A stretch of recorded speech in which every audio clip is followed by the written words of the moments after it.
when I had believed that her need to play games with me had been over, that she had expressed her true feelings for me, I said, oh, thank God, the games are over. 2 days ago, I was proved wrong.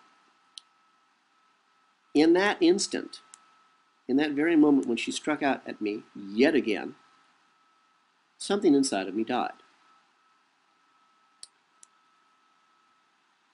It didn't go screaming in horror with a knife in its guts. Whatever inside of me died, whether it was part of my soul, whether it was part of my physiognomy, I have no idea. But it was sort of like a battery just ran out of energy and went and was gone. And when it was gone, I was free. Whatever that little amount of energy that I was holding there for her and just for her, since it was never replenished by her, it never had the give and the take, that swapping of energy, that yin and yang, forgive me, never happened. It simply didn't have the life force left in it to sustain itself, and simply went away. So for 10 months, she had played these games with me.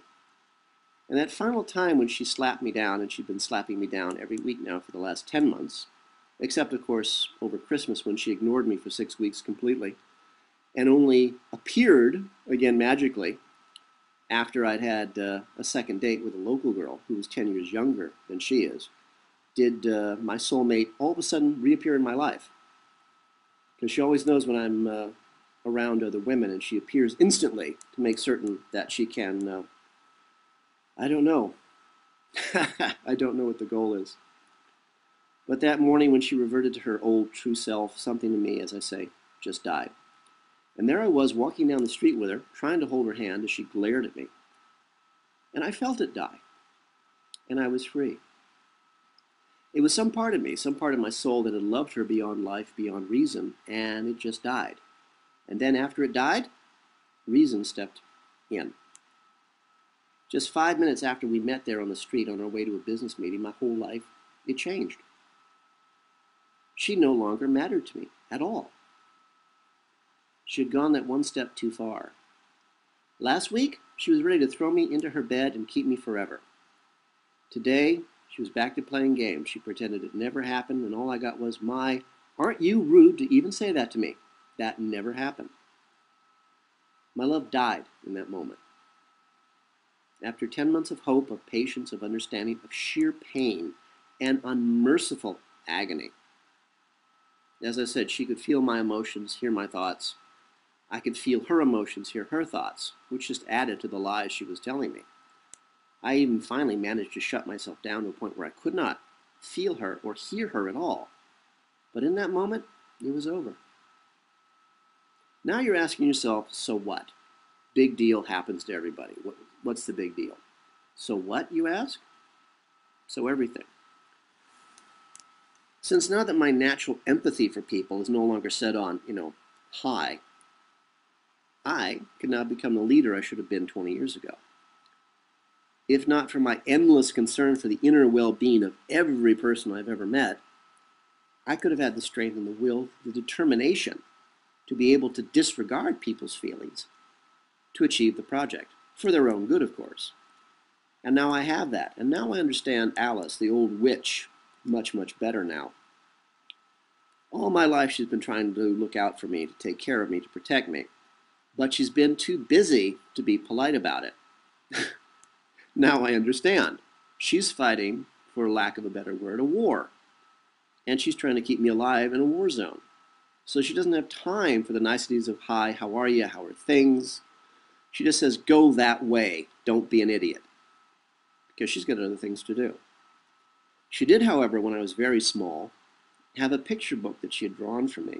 And she made me look through it, picture by picture, and to memorize it. And for some reason, for a guy who has no memory at all, I remember every picture she ever showed me. And I remember every key phrase she's ever told me when I was a child. Hypnotic suggestion, I don't know how she does it, but to this day, I still encounter pictures that she showed me when I was 12 years old. I call them stop signs. because they stopped me cold. Like, oh, I've seen that before, but it was 30 years ago. It was one of Alice's drawings. Or I'll read a phrase in a book that at the age of 12 I had no idea what it meant. I read a phrase in a book just a few weeks ago, and I remember it from my childhood, even with the misspelled word in the middle that basically destroyed the feeling of the whole sentence. Alice had told it to me years ago, decades ago. So now I understand the old witch's attitude. She cares but doesn't have time to show it. She's just trying to keep me alive. I'm sure she's trying to keep a lot of people alive. So, the niceties don't exist. Do this. Don't be stupid. And she leaves. Now I get it. She's a leader, or at least a motivator.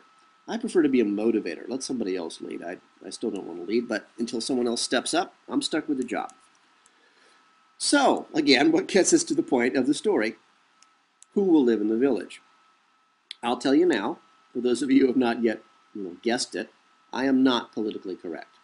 I deal only with reality, and now, with 18 months, 2 years left to us, more than ever. Now that I know that the love for my soulmate is gone, dying like that battery in your flashlight or your car, not with a bang, not with a holler, but with a quiet, barely audible sigh of relief, I can see much more clearly than I've ever been able to before. So what does this mean for the village? It means that the people we will be hiring in order to save their lives, but also for preserving their skills that we need, they're going to have to meet many qualifications under, frankly, what are draconian ideals. And that is very pompous. And I cannot say that I'm even sorry. It is draconian. But it's not like we have 2 decades to evolve into a viable community, a tribe, a living organism, a group of people living and working together who've raised families together in the same town for 2 decades. We don't have that. We got 2 years tops. No, we maybe at this point have a year to assemble a viable collection of complete strangers. And at this point, they really do have to be complete strangers. Now, who will we not take? We will not take gay people. Gay folks make up less than 2% of the world's population, and we will have a maximum of 100 people who will be free to mix and match on their own. Gay people at that point are just dead weight. I'm not going to look for 2% of the population just to make you happy and be politically correct. No, not going to do it. No religion. We're not going to have churches, synagogues, temples, shrines. If you want to believe in anything, that's fine with me. Do whatever you want, as long as you don't hurt anybody else, as long as you don't force your beliefs on anyone else. But the moment you pick up a gun or you burn a book or you chase the witches out of the town, you'll find yourself out the door, gone. No dead weight allowed, no handicaps. Which means that we're not going to hire the handicapped. We're trying to build a sustainable community, and we cannot carry any dead weight. If you're injured after the fact, hey, at that point you're a member of the community, you've done your bit, you're one of us. But going in, no dead weight. Anything that's a liability to the colony, the group, is not going to be invited. No couples. I have had, as you have had, the experience of too many times meeting someone who's just delightful. Someone who is just so nice, so good, so kind, and just so basically wonderful. All you really want to do is take them home, give them a teddy bear, put them in front of the fireplace, and make them a hot cocoa with marshmallows. You just want to keep them forever. They're just, they're cuddly, they're perfect. And then you meet their mate, who is a monster from hell. And you can't separate them, you don't want to. That's why we're not taking couples. We can't do that. We cannot burden ourselves with anybody who's a monster just because they're married to an angel. Can't do it. We're also not taking anybody with children. No emotional ties. Can you imagine going into the village and leaving your children behind, even if they're grown? Imagine leaving grandchildren behind? No, I wouldn't do that to anybody. To me, at that point, that's just humanity, a humanitarian thing. Leave them behind. We also can't take anybody with close family ties, obviously. No family is better. Because how can you leave any member of your family to die? You can't. I mean, even though you don't see them die, and you can keep that small hope in the back of your mind that they might have survived somehow, let's be honest. It's better to have no one to remember than to remember them that way. We'll try to take no people with genetic handicaps. I'm not even sure how we would deal with that one, to be honest with you. And what about age? Well, you know what? The truth of the matter is, I don't care how old you are. You can be very, very old. You can be very, very young, as long as you are good folk. Hardworking, brilliant in your field. You care about yourself. You care about your neighbors. You're in. The reality is, in the village, you'll be living for the first time in your life in a completely clean environment. You will be living in a high magnetic field. You'll be living in a high oxygen-rich environment. You'll be living under lights that flicker at 528 megahertz per second, which is the optimum frequency for health.